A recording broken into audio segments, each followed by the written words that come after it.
morning, Professor Lucas. Good morning to you. It's a pleasure to be here. Thank you. You are a professor of international politics at University of Birmingham. Also, you are the editor of the EA World Review. Thank you very much for your time today on behalf of the Levant News. It's wonderful to be here. Great to work with you, work with Levant News, and great to discuss these important issues in Syria. Thank you. My pleasure as well. First, I would like to ask your reasons for deciding to specialize in this area of study. Well, I think it's become, I became a student again. I had worked on US and British foreign policy for quite a long time. And then around 2003, at the time of the Iraq War, I decided to go back to being a journalist as well as an academic so that I could write on a day-to-day basis. And for quite a bit of time, I wrote about US and British politics and foreign policy. But I came to realize that that wasn't enough when you were talking about Iraq or Syria or Iran or the Middle East. You really had to understand and learn from what people were experiencing on the ground. So very soon after EA Worldview, we started that in November 2008.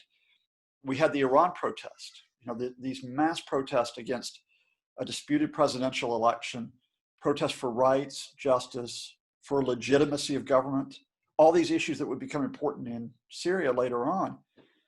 Well, in Iran, this went on for months until you had these protests being repressed and quite a few people being killed. And I realized that it wasn't what Washington or London or Moscow thought about Iran. It was what Iranians thought about their own country. And then we saw the so-called Arab Spring uprisings begin across North Africa and the Middle East. And now it wasn't just one country, it was many countries. It was Tunisia, it was Egypt, it was Libya, it was Yemen, it was Bahrain, it was even Iraq even had protests, and then of course it was Syria. And as I covered Syria for, well, it's now more than 9 years, I realized it's not what I think about it, it's not what I see, and it's not what, Donald Trump or Boris Johnson or Emmanuel Macron or Vladimir Putin sees. It's what the Syrian people see of their country, of their homes, their families, their hopes, their fears, their aspirations. And that's what motivates me to keep going day after day, not to preach to people, but to keep on trying to learning and trying to understand. Very impressive and very interesting. Thank you. If we could talk now about Syria, could you explain to me in your own words, what is the Caesar Act? Well, the Caesar Act is a measure which is part of a bigger bill. It's the Defense Authorization Act. But this specific measure is to put sanctions on the Assad regime and to cut off its economic transactions because of its crimes versus humanity. Ceasar, after whom the act is named, was a military photographer at one of the prisons in Damascus. And in 2014, he defected and brought out these images of thousands of detainees who had been executed, tortured to death, died from inhumane conditions. And these photographs were representative of the many tens of thousands of Syrians who have been killed or died in prisons since 2011, and of course of the hundreds of thousands of civilians who have been killed, the large majority of them by the Assad regime, by bombing, by chemical weapons, by on-the-ground massacres. So what the Caesar Act does in principle is say, look, you can't get away with these crimes versus humanity. You can't get away with these war crimes. You need to be accountable. Now, the US government, specifically the Trump administration, has other motives for why it's pushing it forward. But that principle of why we should always remember what has happened in Syria, that at least is the starting point to try to understand the act. Well, thank you for that. Thank you, Professor. Most people in Syria, even opponents of the regime, don't agree with the negative effect of the Caesar Act. What is your opinion? Well, on its own, the Caesar Act will add to a very serious economic crisis, which doesn't just affect Bashar al-Assad or his wife or the military, it affects every Syrian, largely because of the Assad regime's management of the economy. It's sort of a family and friends economy for many years before 2011, benefiting a small group of people, but now compounded by more than 9 years of conflict, the country has lost more than 75% in GDP. You have rampant inflation, widespread shortages of food, of fuel, cutoffs of electricity, trying to find other essential goods. You have people just trying to survive on a day-to-day basis. And yes, if you impose these sanctions on the regime, which makes it more difficult for it to bring in products from outside, to bring in imports, to try to carry out reconstruction, it will affect all Syrians.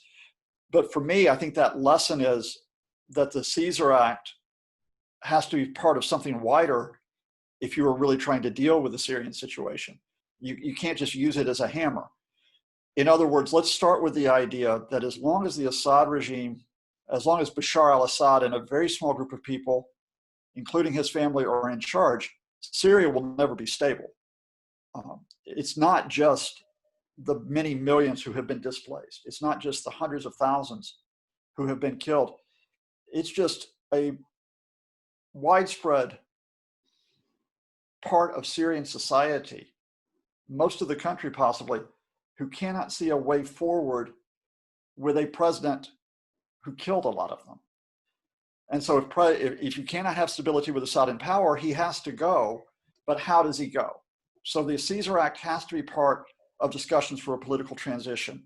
That has to include not only other anti-Assad factions, you have to have discussions with Russia, Assad's major backer.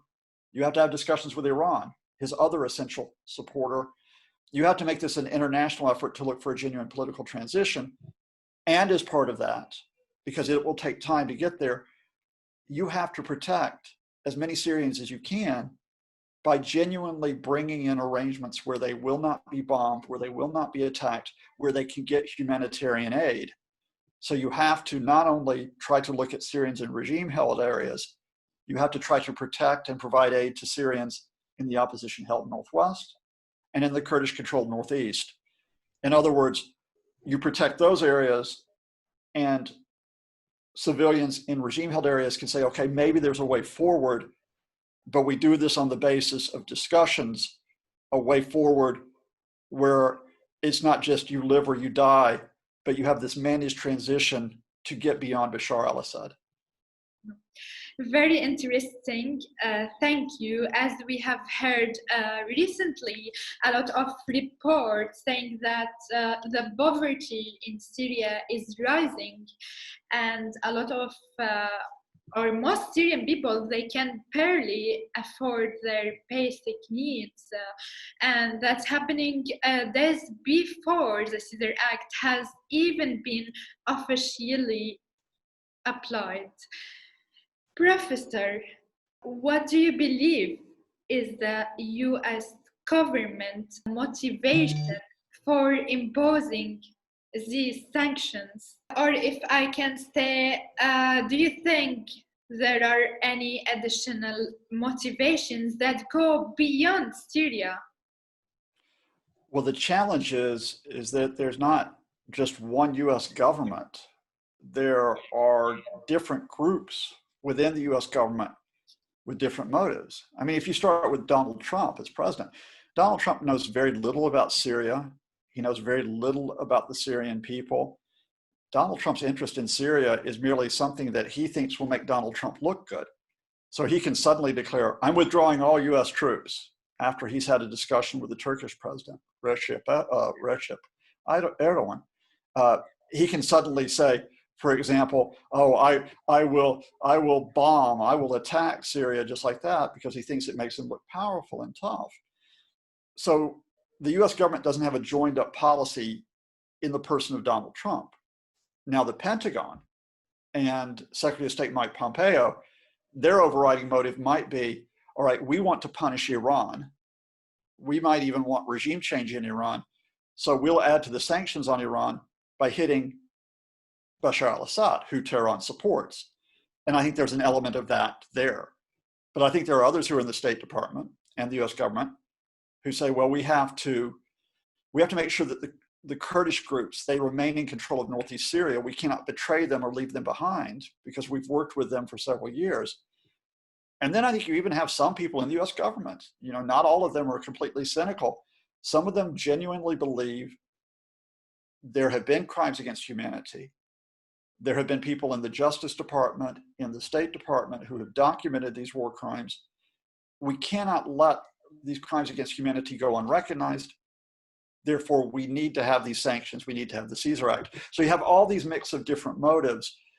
But I think the lesson to take from that is you can't just leave it up to the US government in terms of where we go forward in Syria. Whatever you think of the Caesar Act, you need genuine international action so that it is not just a question of the sanctions, but of trying to protect as many Syrians as possible right now, and of trying to get a political resolution at some point in the future, which means there's some prospect not only of being able to subsist, but of having rights, essential rights and justice. Thank you, that's very clear. Professor.